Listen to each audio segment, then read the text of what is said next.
Here are 7 military exercises that special forces use to build amazing strength.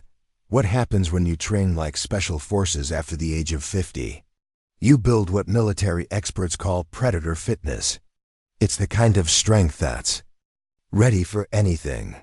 These 7 bodyweight exercises don't just build muscle. They build functional power, balance, and endurance that elite soldiers depend on. They've been adjusted for real people who want to stay strong and independent. Special Forces soldiers don't train to look good. They train to survive and complete their missions. After 50, your body needs the same kind of practical training. Today, I'm going to show you the exact 7 exercises that build complete functional fitness.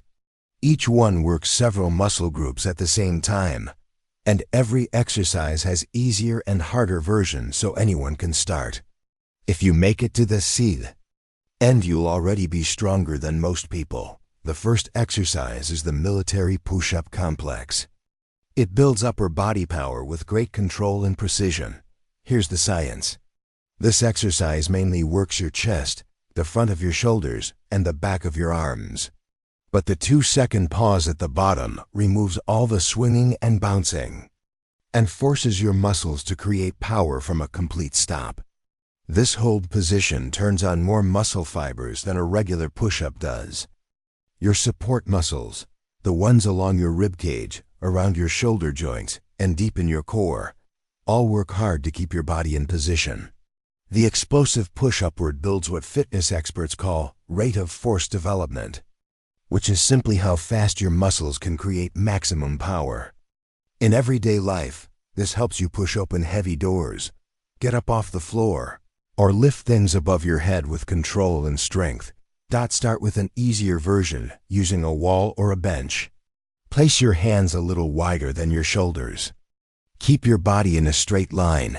Lower yourself slowly. Pause for 2 seconds. Then push up fast and strong. As you get stronger, move to knee push-ups and then to full push-ups. Keep your wrists straight and your belly tight. If your lower back starts to bend inward, stop and rest. The second exercise works your body's biggest muscle groups, your glutes, the front of your thighs and the back of your thighs, while also challenging your core muscles. The science shows that big movements like the squat to stand turn on many muscle groups at the same time. This creates what researchers call functional strength patterns. When you stand up without using your hands, you force your glutes to work the right way. Many people over 50 develop something called glute amnesia, where these powerful muscles stop turning on correctly. This exercise wakes them back up. The movement also builds what's called eccentric strength, your muscles' ability to control the lowering part of a movement. This is very important for preventing falls and keeping control of your body during everyday activities. You'll need something small to raise your heels. About an inch, small ledge works well. You'll also need something to push down on, like a ball or a similar object. Point your toes straight forward with your heels raised. Bend at your hips and push down on the ball to help your core turn on and release your lower body as you lower yourself into a deep squat. Once you're in the deep squat, place one hand on the ground, then the other, and slowly stand up. What you're looking for is a tall, upright upper body and the ability to get your arms back behind your toes. If you can do this, you can move to a lower heel raise. If you can't get your arms behind your toes when you push down, that means you need a higher wedge under your heels. Keep lowering the wedge little by little until you can do a barefoot squat with your toes pointing forward and your arms raised. That is the gold standard. If you can't do that version yet, start with a chair as your target. Step just a little bit away from the chair, because you're going to push your bottom back and lean your chest forward so your knees don't go past your toes. Squat back, just touch the chair, and come back up. Once you get good at this, move to the raised heel version. This exercise directly helps you get out of cars, chairs, and bed on your own. It prevents falls by making your legs stronger in the exact way you use them every day. The third exercise is the combat crawl progression. It works your entire body, the connected system of muscles from your core, all the way to your arms and legs. The science behind crawling shows it turns on your body's cross-movement system, where opposite arms and legs work together at the same time. Your deep core muscles, the ones that wrap around your middle, support your spine, and help you breathe, all act as stabilizers while your shoulders, hips, and spine coordinate the movement. This creates what movement experts call integrated stability, strength that actually carries over into real life. The low position challenges the muscles around your shoulders and builds endurance in the muscles that hold you upright. Research shows that crawling patterns improve coordination and something called proprioception, which is simply your body's sense of where it is in space. Start by lying flat on your stomach. Bring one knee up to the height of your hip and bring the opposite elbow under your shoulder. Keep your other arm stretched out and the opposite leg straight. Press through your knee and press through your elbow across your core, but don't try to lift yet, just create tension. Slowly add more pressure through both contact points until you feel comfortable lifting your body off the ground. Once you can hold this position, move forward by reaching with your stretched arm while keeping that low crawling position. Keep your elbow comfortably under your shoulder, not out to the side. This keeps your shoulders safe and protected. The movement should go forward and back, like you're sneaking under enemy radar. This fires up your core the same way it did when you were 6 or 7 months old, learning to crawl. Keep your spine straight and your core tight throughout. It's perfect for small spaces and can be done on a carpet. The fourth exercise is the Warrior Plank series. It's a hold exercise that works your deep core stabilizing muscles you can't see but that are very important for a healthy spine. The transverse abdominis, your body's natural built-in weight belt, learns to turn on and stay tight. Research shows that hold exercises like planks improve what's called motor unit recruitment, which is your nervous system's ability to turn on muscle fibers efficiently. The longer you hold, the more endurance you build in your posture muscles, which is very important for standing and sitting tall during everyday activities.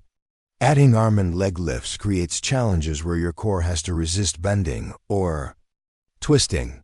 Your core must work harder to keep your spine still when you lift an arm or leg, and your base of support gets smaller. Place your forearms on the floor with your palms facing down. Your shoulders should be right above your elbows. This is very important for correct position. Lift your knees off the floor and hold, making sure your back stays straight.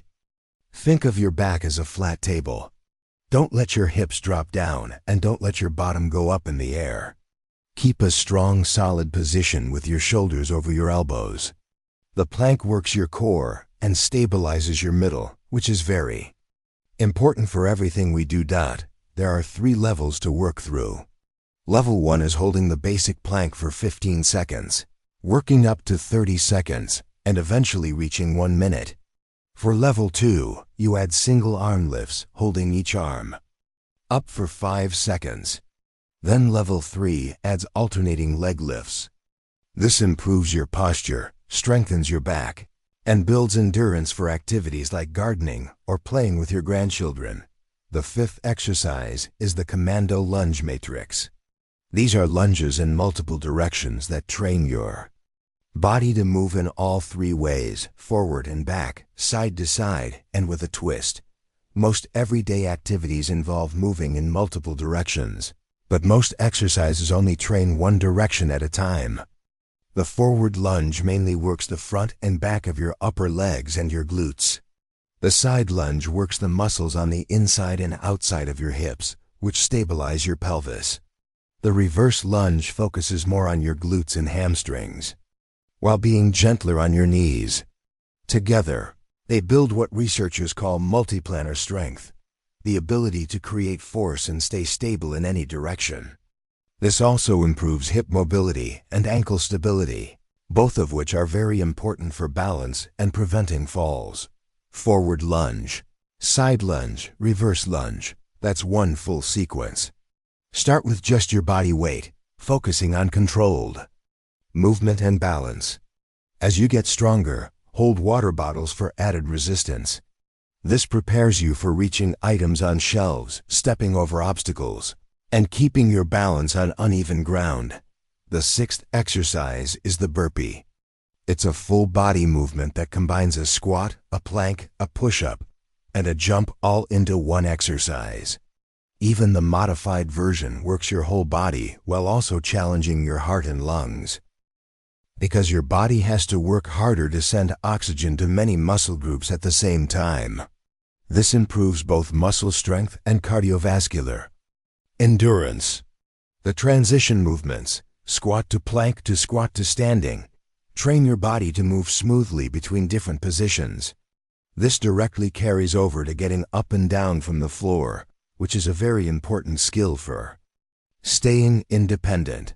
For a full military burpee, start standing with your feet about shoulder width apart. Squat down and place your hands on the floor. Kick your feet back into a plank position. Do a push-up. Kick your feet back to the squat position, then stand up with an explosive jump. If the full version is too hard, use the military burpee, light or baby burpee. Squat down with your hands on the floor, then kick out into the plank position and kick back up into the squat, then stand up. This removes the push-up and jump, but keeps the most important movement pattern.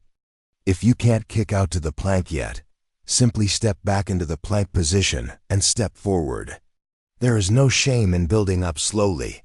Focus on smooth transitions over speed. Start with 3 repetitions, focusing on perfect form. As you build strength and confidence, you can work toward the full military version with push-ups and jumps. The 7th exercise works your deep core, stabilizing muscles while teaching your body the right way to move. The science shows that the tactical dead bug turns on your deepest core muscles, small but very important muscles that stabilize your spine.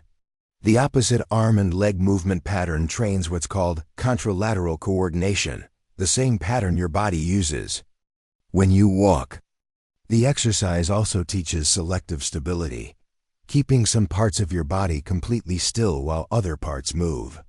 For preventing the kinds of compensation patterns that can lead to injury, lie on your back with your arms pointing up and your knees bent at a 90-degree angle. Slowly lower the opposite arm and leg toward the floor while keeping your lower back pressed flat against the ground. Return to the start and switch sides. This prevents lower back pain, improves coordination, and builds the foundation for all other movements.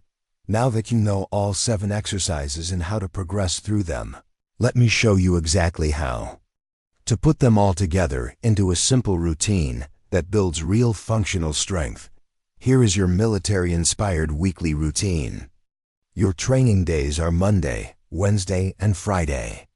These are your strength sessions, and here's your plan. Begin with your military push-up complex. Push-ups, incline versions, or full military push-ups with the pause. Stick with your level and get really good at it. Move to your tactical squat to stand. Whether you're using a chair, raised heels, or full barefoot squats, focus on your current progression. Continue with your combat crawl progression.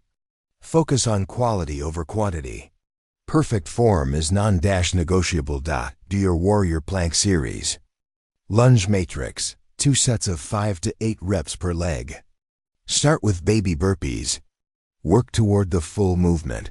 Finish with your tactical dead bug. 2 sets of 5 to 8 reps per side. Think of them as reconnaissance missions. Keep your body moving without the intensity of training days. Weekends focus on light movement and staying flexible. 3 focused training sessions, 2 movement days, and restorative weekends. It's better to follow this program perfectly for months than to try something too hard for a few weeks and then quit. Regular training. The brilliant thing about this military approach is that your body tells you when you're ready to move forward. Don't force it. Follow the process, everyone. Progress is at a different speed, and that's completely normal. Your goal isn't to reach the hardest version of every movement. Your mission is to consistently challenge yourself at your current level, while steadily building the functional strength that keeps you independent and confident for years to come. Military training works because it focuses on function over looks. These exercises build strength you actually need in real life, not just muscles that look good. Start with 2 to 3 exercises that feel comfortable. Build confidence in your physical abilities. Which of these military exercises challenges you the most? Share in the comments what you discovered about your current strength level. Let me know if you want me to break down any of these movements in more detail. If you found these military-inspired exercises helpful for building. After 50, make sure you're subscribed so you don't miss next week's video on how Special Forces soldiers maintain flexibility and mobility well into their later years. Just click the subscribe button below.